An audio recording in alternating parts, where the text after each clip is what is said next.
ಬಂಟ್ವಾಳದಲ್ಲಿ ನಡೆದಂತಹ ಘೋರ ಕೃತ್ಯ ಇಡೀ ರಾಜ್ಯವನ್ನೇ ಬೆಚ್ಚಿ ಬೀಳಿಸಿದೆ. ಪ್ರೀತಿಯನ್ನ ನಿರಾಕರಿಸಿದ್ಲು ಅನ್ನುವ ಏಕೈಕ ಕಾರಣಕ್ಕೆ ಹಾಡ ಹಗಲೇನೆ ಜನನಿಬಿಡ ಪ್ರದೇಶದಲ್ಲಿ ಯುವತಿಯನ್ನ ಭರ್ಬರವಾಗಿ ಹತ್ಯೆಗೈಯಲಾಗಿದೆ. ದಕ್ಷಿಣ ಕನ್ನಡ ಜಿಲ್ಲೆಯ ಬಂಟ್ವಾಳದಲ್ಲಿ ಪಾಗಲ್ ಪ್ರೇಮಿಯ ಅಟ್ಟಹಾಸ. ಪ್ರೀತಿಯನ್ನ ನಿರಾಕರಿಸಿದ ಏಕೈಕ ಕಾರಣಕ್ಕೆ ರಕ್ತದೋಕುಳಿಯನ್ನ ಹರಿಸಿದ ಪಾಗಲ್ ಬಸ್ನಿಂದ ಕೆಳಗಿಳಿಸಿದ, ಯುವತಿಯ ಮೇಲೆ ತಲವಾರ್ನಿಂದ ದಾಳಿ ನಡೆಸಿದ.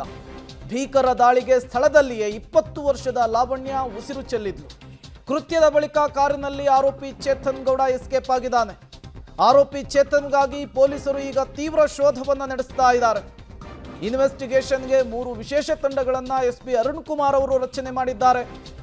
ಬಟ್ ಈ ಕೃತ್ಯ ಇಡೀ ರಾಜ್ಯವನ್ನೇ ಬೆಚ್ಚಿ ಬೀಳಿಸಿದೆ. ನೋಡಿ, ಬಸ್ ಸ್ಟ್ಯಾಂಡು, ಜನ ಓಡಾಡ್ತಾ ಇದ್ದಂತಹ ಜಾಗ, ಪ್ರೀತಿಯನ್ನು ನಿರಾಕರಿಸಿದ್ಲು ಅನ್ನುವಂತಹ ಕಾರಣಕ್ಕೆ ಸಂಬಂಧಿಕರಂತೆ ಆಕೆಯನ್ನು ಬಸ್ಸಿನಿಂದ ಕೆಳಗಿಳಿಸಿ ತಲವಾರನ್ನು ತಂದು ಮನಸ್ಸೋ ಇಚ್ಛೆ ಕೊಚ್ಚಿ ಹತ್ಯೆ ಮಾಡಿ ಎಸ್ಕೇಪ್ ಆಗಿದ್ದಾನೆ. ಅಂದರೆ ಕಾನೂನಿನ ಭಯ ಇಲ್ಲ ಇವರುಗಳಿಗೆ ಅನ್ನೋದು ಗೊತ್ತಾಗ್ತಾ ಇದೆ. ಜನನಿಬಿಡ ಪ್ರದೇಶದಲ್ಲಿಯೇ ನಡೆದಂತಹ ಕೃತ್ಯ ಇದು. ಕುರಿ ಕೋಳಿಯನ್ನು ಈ ರೀತಿ ಕೊಚ್ಚಲ್ಲ, ಆ ರೀತಿ ಯುವತಿಯ ದೇಹವನ್ನು ಕೊಚ್ಚಿ ಅಲ್ಲಿಂದ ಎಸ್ಕೇಪ್ ಆಗ್ತಾ ಇರುವಂತಹ ದೃಶ್ಯ. ಅಂದರೆ ಈತ ಮೊದಲೇ ಪ್ಲಾನ್ ಮಾಡ್ಕೊಂಡಿದ್ದ ಅನ್ನೋದು ಗೊತ್ತಾಗ್ತಾ ಇದೆ.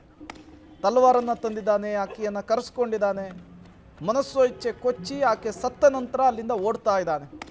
ತದನಂತರ ಕಾರಿನ ಮೂಲಕ ಈತ ಎಸ್ಕೇಪ್ ಆಗಿದ್ದಾನೆ ಅನ್ನೋದು ಗೊತ್ತಾಗ್ತಾ ಇದೆ. ಪೊಲೀಸರು ಇನ್ವೆಸ್ಟಿಗೇಷನ್ ಮಾಡ್ತಾ ಇದ್ದಾರೆ. ಇಲ್ಲಿಯವರೆಗೂ ಕೂಡ ಈ ಪಾಗಲ್ ಪ್ರೇಮಿ ಎಲ್ಲಿದ್ದಾನೆ ಅನ್ನೋದನ್ನು ಕಂಡುಹಿಡಿಯೋದಕ್ಕಾಗಿಲ್ಲ. ಇನ್ವೆಸ್ಟಿಗೇಷನ್ ಚುರುಕುಗೊಂಡಿದೆ. ಯಾವಾಗ ಕಾನೂನಿನ ಮೇಲೆ ಭಯ ಕಡಿಮೆ ಆಗುತ್ತೆ, ಪೊಲೀಸರ ಮೇಲೆ ಭಯ ಕಡಿಮೆ ಆಗುತ್ತೆ, ಈ ರೀತಿಯ ಕೃತ್ಯಗಳ ಸಂಖ್ಯೆ ಜಾಸ್ತಿ ಆಗುತ್ತೆ. ಈಗ ದಕ್ಷಿಣ ಕನ್ನಡ ಜಿಲ್ಲೆಯಲ್ಲೂ ಕೂಡ ಇದೇ ಆಗ್ತಾ ಇದೆಯಾ ಅಂತ ನೋಡಿ. ಎಷ್ಟು ರಾಜಾರೋಷವಾಗಿ ಬಂದು ಯುವತಿಯನ್ನು ಹತ್ಯೆಗೈದು ಅಲ್ಲಿಂದ ಎಸ್ಕೇಪ್ ಆಗ್ತಿದ್ದಾನೆ ಅಂತ ಹೇಳಿ.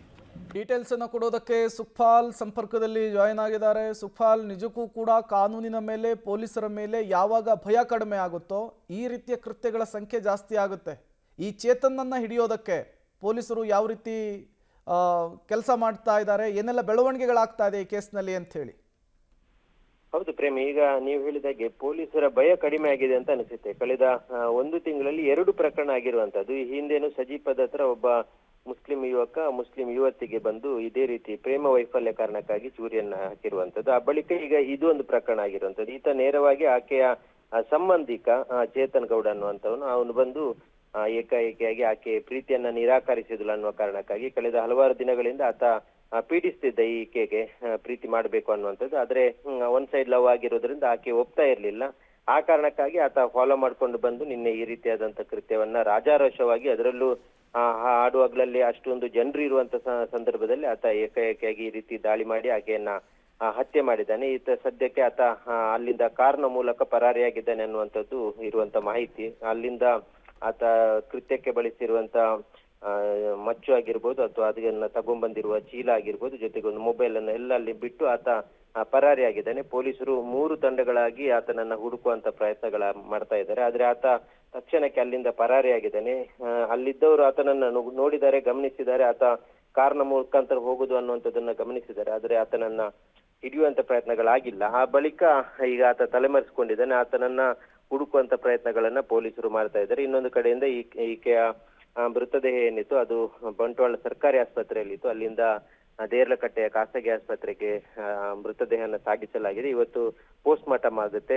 ಕುಟುಂಬಿಕರ ಅಳಲು ಈಗ ಬಹಳಷ್ಟು ದೊಡ್ಡ ಮಟ್ಟದಲ್ಲಿರುವಂತದ್ದು. ಬೆಳಿಗ್ಗೆ ಕೆಲ್ಸಕ್ಕೆ ಹೋಗಿರುವಂತ ಮಗಳು ಈ ರೀತಿಯಾಗಿ ರಸ್ತೆ ಬದಿಯಲ್ಲಿ ಹತ್ಯೆಗೀಡಾಗಿದ್ದಾಳೆ ಅನ್ನುವಂಥದ್ದು. ಹೀಗಾಗಿ ಅವರ ಆಕ್ರಂದನ ಮುಗಿಲು ಮುಟ್ಟಿದೆ. ಇವತ್ತು ಆಸ್ಪತ್ರೆಯ ಸುತ್ತಮುತ್ತ ಜನ ಸೇರ್ತಾ ಇರುವಂತದ್ದು. Prem, okay, thank you Sukhpal ತಮ್ಮೆಲ್ಲ ಮಾಹಿತಿಗಾಗಿ.